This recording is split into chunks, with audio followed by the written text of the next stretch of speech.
Don't mind my hair. I just woke up. You know, I feel like we're like in the middle of proxy World War III, when you have to think about where the fronts are at. Why am I talking about this? I don't know. I've got nothing else, right? I've just got time to think right now. So is World War III happening right now? That's the question. The answer is yes, because where are the fronts? Obviously, you have the Middle East between Iran and Israel, and it looks like President Trump is going to be like, okay, you know, you guys have kicked the can down the road with these, like, you know, negotiations. We're going to step in. And next thing you know, there's going to be an American base in Israel. Mark my words. And then then we'll see who the terrorists really are. If they would, you know, wouldn't mind an American base, you know, guarding Gaza. I don't know. It's just a thought. I'm not too sure, you know. But so you got that going. So you got the Middle East, you got Iran, Israel. Then, of course, you have Ukraine and Russia. Okay, so that's your other front. And then the newest one that opened up last week is India, Pakistan.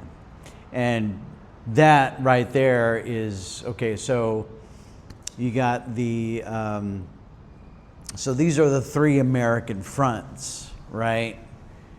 You got your USSR, not USSR, you got your Russia versus your Ukraine, which is a out and out slaughter. Any way you look at it, these are nothing more than testing grounds. This is what they're doing. This is all military testing at the expense of, you know, human lives. And, you know, that's kind of exactly what's happening. And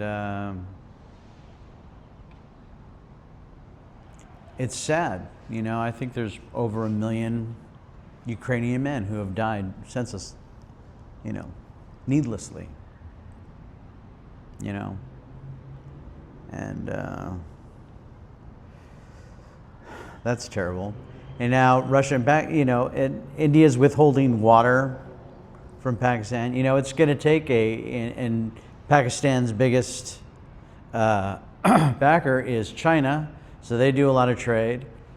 You know, and you know, China tried to, you know, get with India against the United States. And, you know, they had like their little handshake a few weeks ago, and then, you know, then we just kind of went over there and went, hey, look, you know, we're going to move manufacturing out of China. We're thinking about bringing it here. He was like, okay, all right, what do you need us to do? You need us to respond how? You need us to withhold water from who? You know, that's nuclear war. Because both those countries, by the way, Pakistan and India, have nuclear weapons. So, you know, they've been fighting for decades. I don't know if any of you are aware of that, but when the Muslims were going to Pakistan and the Indians were, you know, when they split the country and those two religions had to meet each other across the way as they're, you know, being basically moving from their homes, you know, they, you know, stopped and just took time to just slaughter each other. So, you know, there's a lot of bad blood, and I just find it like crazy, you know. I mean, because like just like with religions, you know, and I get the Jews. I understand the Jews. You invented the, you know, singular God, though, you know, Father, Son, Holy Spirit. There seems to be three, but whatever, 3 in 1. I get it. I understand spiritual body, whatever. My opinion is the Bible, my personal opinion, that the Bible is a story you tell a child, and I find it hubris that any man on any human being can even begin to think or interpret or understand, this universe, God, this energy. So, the Hindus went crazy. They made up a whole bunch of gods. So, they're like on their own over there. The Sikhs, they're like, okay, you 10 guys, you wrote the stuff. The 10th guy was like, all right, we're cutting it off here. These are the books. These are the teachings. They need no interpretation. And they walked away, Then you have, then you got the Buddhists, but in the Buddhists in Burma, they want to kill, I forget whom, but they want to kill somebody. So we've got the World War III proxy war going. We're testing our drones. We're testing our missiles. We're testing our missile defenses, all that stuff all around the world because, America's #1 export is weapons. Raytheon. Okay. All right. So I get it. The Jews are special. They discovered. He showed them, Abraham, like walking around one day and is like, yo, Abraham. He's like, who's that? It's God. God? Yeah. Where are you? He's like, I'm everywhere, man. I'm everywhere. But I need you to kill your kid. Excuse me, God? Yeah, if you love me, you will kill your kid. Your firstborn. I need the first one. And he's like, mind you, there's nobody around, right? Nobody's there. He just hearing it. And then, he's about to, sacrifice Isaac.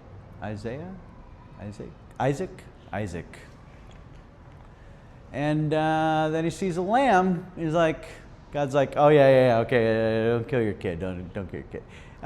Use that lamb. That's what he said.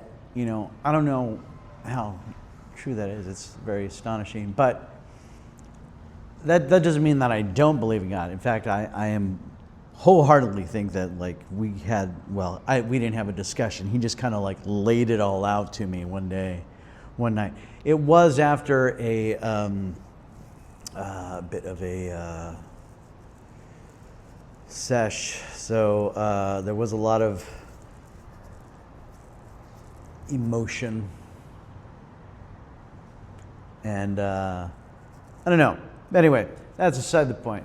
So proxy World War III, so we're in the middle of it. It's been going on for 2 years. We know it's for field testing. Donald Trump is now finding out that, if you have a dual citizenship between the U.S. and another country, it's not really good for,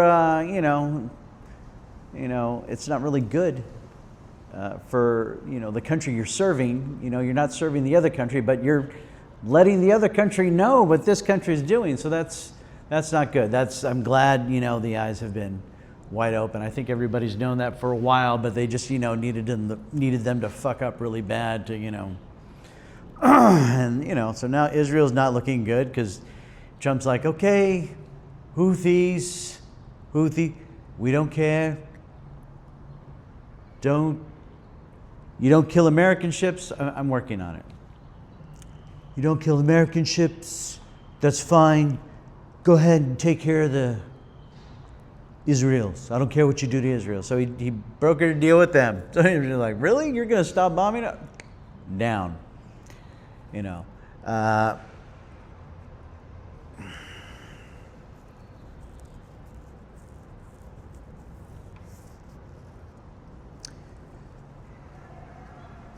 So yeah, that's what's going on in the world. What's going on in Los Angeles, my city? Well, as you know, the state spent $24 billion.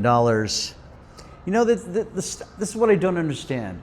I don't understand how we're spending billions of dollars on a railroad that doesn't exist. We lost $24 billion. And I want people to understand what $1 billion is, okay? You could spend $1 million a day for about 2.7 years. And then you would have spent $1 billion, all right? You could have bought 24,000 million-dollar homes. I want people to understand this. 24,000 million-dollar homes. That is like, that's like, you know, half of Whittier if you live in Los Angeles, or it's like fucking, you know, that's like buying up Windsor Square and Hancock Park, man. That's exactly what it's like. And even further, 24,000, that was Altadena. You know what I mean? So that's a lot of homes.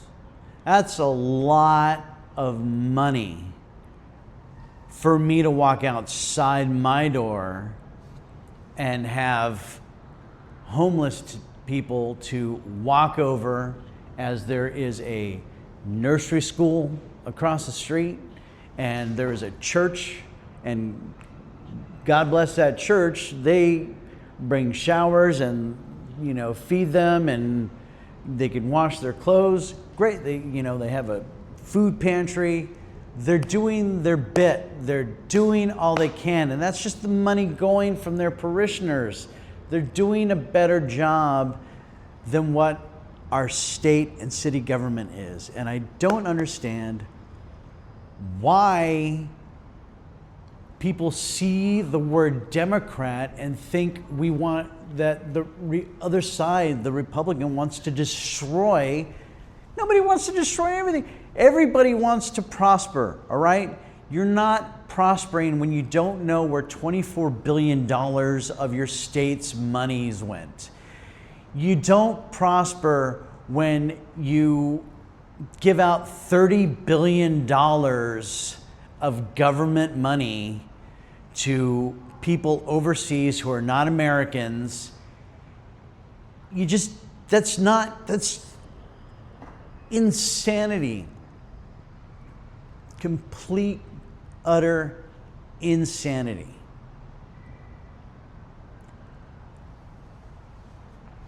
I forgot what the other thing is.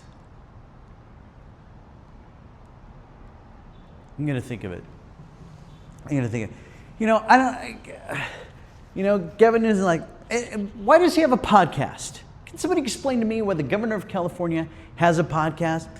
Hey, well, I'm going to be talking to people, you know, who I don't agree with, you know, who are, this guy was born with a silver spoon in his mouth. He's Nancy Pelosi's fucking nephew. He's got wineries. He's got, you know, multi-million-dollar homes. He's a governor. He's done nothing in his life except work for government, making less than, you know, $250,000 a year on average if you look at all his jobs over the years. How does that get you a vineyard, multiple businesses, multi-million-dollar homes, and a podcast when you have veterans and people literally dying on the street on a daily basis? But I want to talk with people. And what does he come up with this week? What does he come up?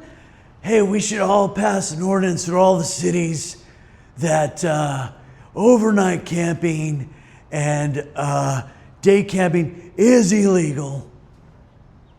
That's great, man. You could pass anything you want. It's illegal to block the sidewalk for American with Disability Act. So I don't know why there's anything on the sidewalks impeding anybody from where they need to go, especially someone who has difficulty getting around. So I don't understand how Democrats, this Democratic run state, which is going to have like $7 a gallon gas in the near future because we're pumping electric cars everywhere. We buy 25% of all the electric cars in the United States are in California. 25%. Do you know what that means? That's 25% of vehicles roaming around here aren't buying gas. So the state is now losing money because there's not enough of us driving around in gas cars, right? So we're going to get a 90-cent tax increase. 90 cents.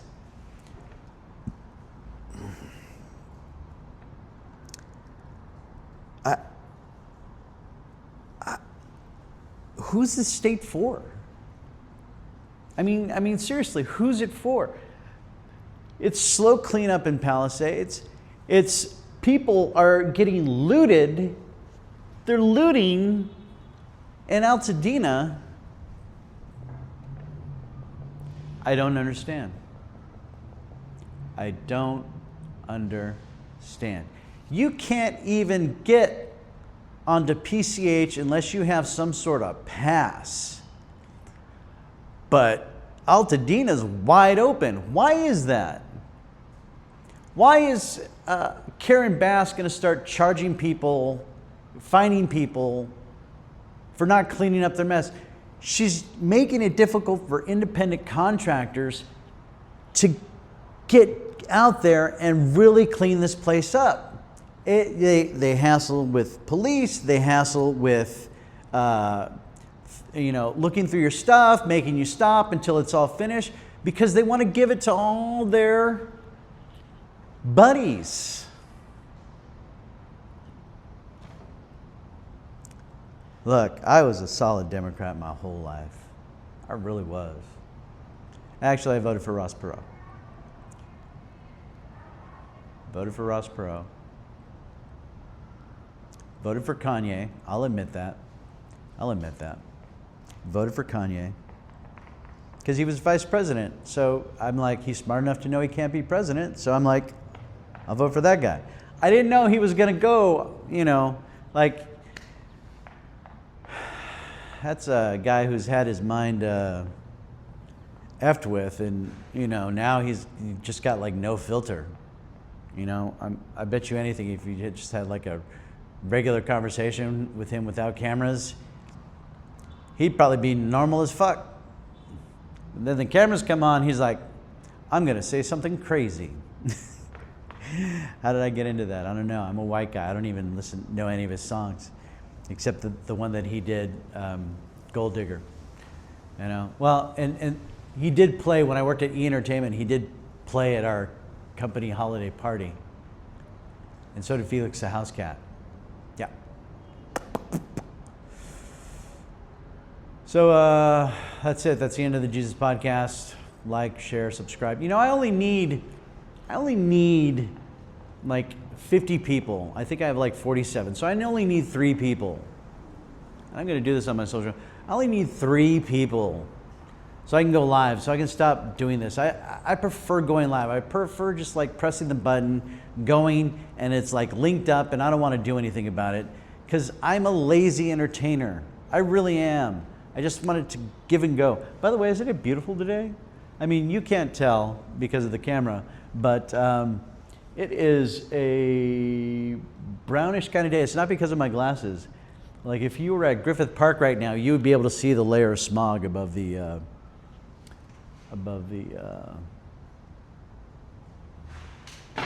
I don't know, ocean layer, I guess you would call it, or something like that, inversion layer. I don't know what I'm talking about, but you would see like the smog and then you would see like clear air, but you can't, it all looks brown down here because we're under the brown air. And the reason why it does is because we're in a basin. And we have 4 million people in this city, just in the city. And then outside of that, you know, I think LA County is what, 10 million, something like that? Crazy, you know? People need to leave. We need a big earthquake. I'm not going to lie. We need a big earthquake, and I can't go anywhere because I grew up here. So we need a big earthquake. I'm going to say, like, you know, like the one that we had in the desert out there, that was like maybe not that big. You know, like maybe like a nice, you know, 7.2 or a 7.5, you know, knock some shit down, get all the non-natives going like, I'm going back home, I'm out of here. You know, yeah, the city will be shut down for a while, but you know, it's old hat by now. Maybe I shouldn't be saying that out loud. Yeah, there's just too many people here. Rent's too high. We're going to have the Olympics. We're going to have the World Cup. So, yeah.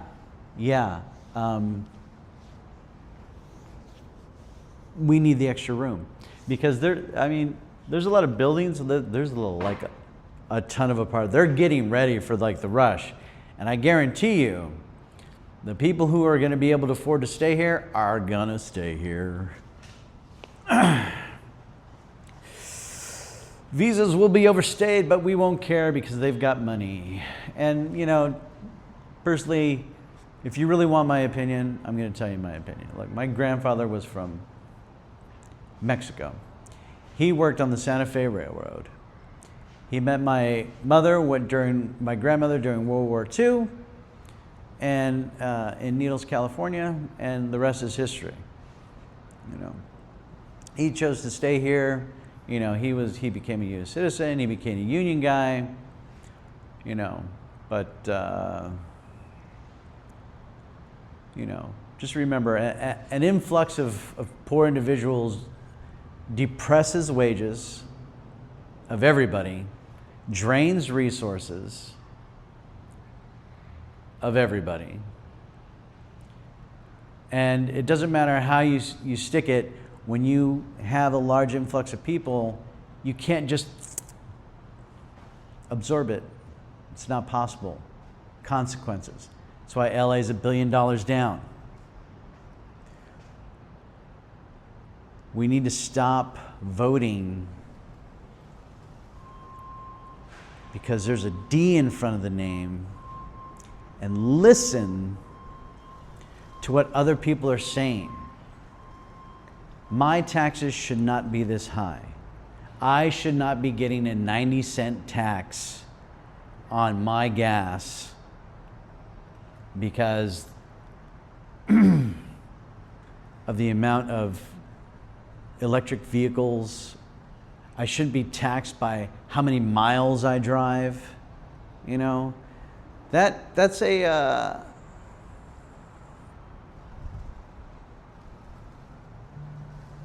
that's a restriction of freedom.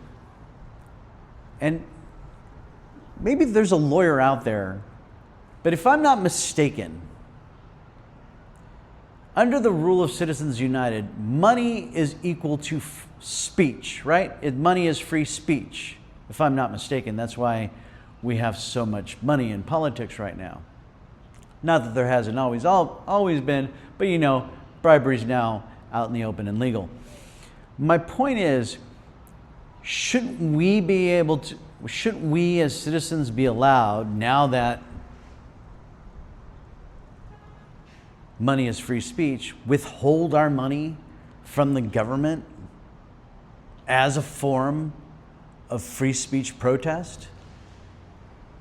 I mean, right? Am I wrong? I can't be wrong, because if money equals free speech and I want to protest my government, I should, it's ruled that I shouldn't have to, because I'm exercising my freedom of speech. Interesting. Somebody get back to me on that. Crazy, right? Oh, thank you for watching the Jesus Podcast, and I'll see you later.